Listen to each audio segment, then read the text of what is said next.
भूत का शिकार।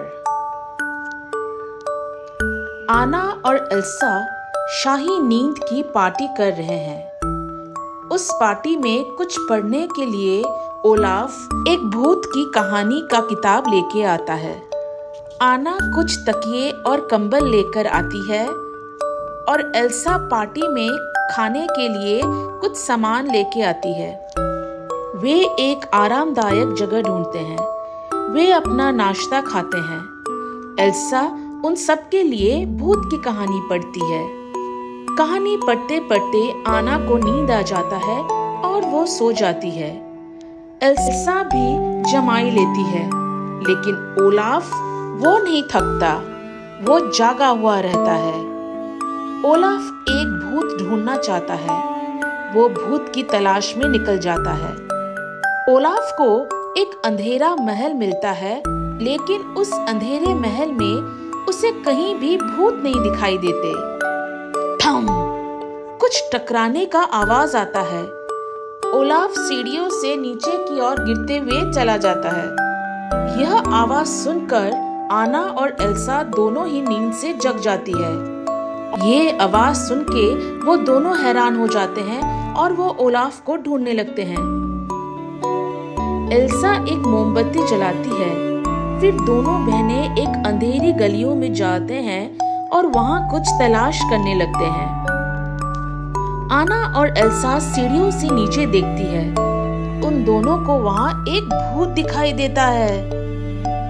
आना और एल्सा उस भूत के करीब आते हैं। उस भूत के करीब आकर आना उससे कहती है, क्या हम दोस्त बन सकते हैं? तो भूत कहता है, मैं भी तुम दोनों से दोस्ती करना चाहता हूँ।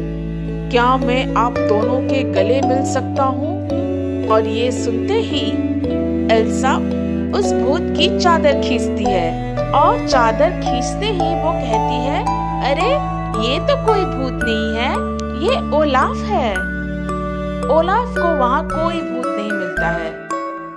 वो खुद ही एक भूत था जो चादर ओढ़कर एल्सा और आना को डरा रहा था।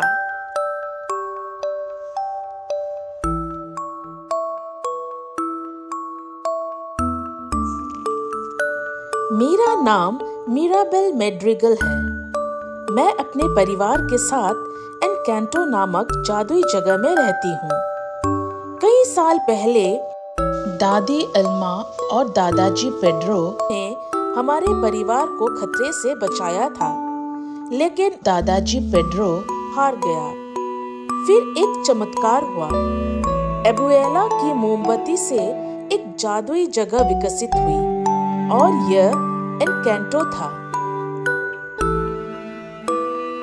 दादी एल्मा हमारे परिवार की मुखिया है। वो कहती है कि हमें एनकैंटो का चमत्कार अर्जित करना चाहिए। यह हमें जादुई उपहार देते हैं। दादी एल्मा कहती है कि उसकी बेटे ब्रूनो ने एनकैंटो छोड़ दिया क्योंकि उसके उपहार ने लोगों को परेशान कर दिया था। वो भविष्य देख सकता है। मेरे अलावा मेरे परिवार में हर किसी के पास एक जादुई उपहार है। कोई यह नहीं जानता कि मुझ में यह क्यों नहीं है। आज रात मेरे चचेरे भाई एंटोनियो की 5वीं जन्मदिन की पार्टी है और उसे आज उसका जादुई उपहार मिलेगा। एंटोनियो घबराया हुआ है। वो मुझसे अपने उपहार द्वार तक चलने के लिए कहता है। ऐसे करने से दुखद यादें वापस आ जाती है। मैं अपना उपहार पाने के लिए उत्साहित थी, लेकिन मेरे शयन कक्ष का दरवाजा जादू से चमकता नहीं था। वह परिवार के लिए दुखद दिन था। एंटोनियो का उपहार यह है कि वह जानवरों से बात कर सकता है। उसके नए पशु मित्र उसको उसके जादुई शयन कक्ष को चारों ओर से दिखाते हैं। यह एक सुंदर वर्षावन है। पूरा परिवार इस सुंदर वर्षावन में प्रवेश करते हैं और पार्टी जारी रहती है। वे सभी खुश हैं कि एंटोनियो के पास एक उपहार है। जब मैं घर के आंगन में जाती हूँ तो मुझे वहाँ कुछ गड़बड़ लगता है। पूरे घर में दरारें हैं। मैं सबको सावधान करने के लिए दौड़ती हूँ, लेकिन दरारें गायब हो जाती है। परिवार सोचते हैं कि मैंने उन्हें उल्लू बनाया है, क्योंकि मैं खुद को उपेक्षित महसूस करती हूँ। मेरी माँ सोचती है कि मैं परेशान हूँ क्योंकि मेरे पास कोई जादुई उपहार नहीं है। वह मुझे आराम देने के लिए नाश्ता बनाती है। मैं दादी अल्मा की बातें चुपके से सुन रही थी। वे दादाजी पेड्रो की तस्वीर के साथ बातें कर रही थी। वो बहुत चिंतित लग रही थी। वो कह रही थी कि एनकैंटो का जादू खत्म हो रहा है। कैंडल पिघलना शुरू हो गया है। मुझे पता है मुझे उनकी मदद करनी चाहिए।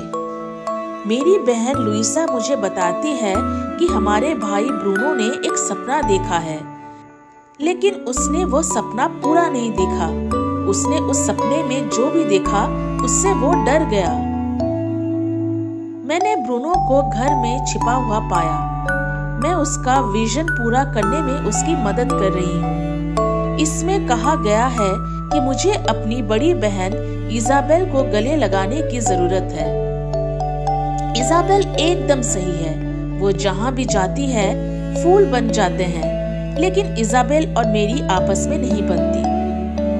मैं इजाबेल के दरवाजे पर जाती हूँ। मैं उससे बात करने की कोशिश करती हूँ, लेकिन वो मुझसे यह कहती है कि मैं उसे नहीं समझती। वह परफेक्ट बनकर थक चुकी है। उसके पास और भी बहुत कुछ है। वह सिर्फ खूबसूरत फूल ही नहीं बल्कि कांटेदार पौधे भी बन सकती है। मैं उससे कहती हूँ कि यह अद्भुत है, लेकिन दरारें फिर से प्रकट हो जाती है। दादी अल्मा जादू के लुप्त होने के लिए मुझे दोषी ठहराया। वो कहती है कि मैंने परिवार को परेशान कर दिया है। मैं उससे कहती हूँ कि यह गलत है।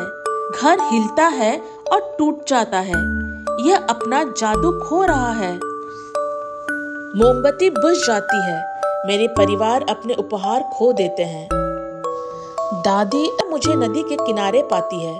वो मुझसे कहती है कि यही वो जगह है जहाँ चमत्कार हुआ था। दादाजी के पेड़ों से प्यार और त्याग ने एनकैंटो को बनाया। यह उसका टूटा हुआ दिल था जिसने कैसिटा को नष्ट कर दिया, मुझे नहीं।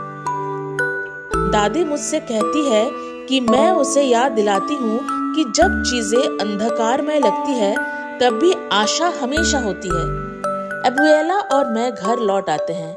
मैं अपने परिवार को बताती हूँ कि वे कितने खास हैं।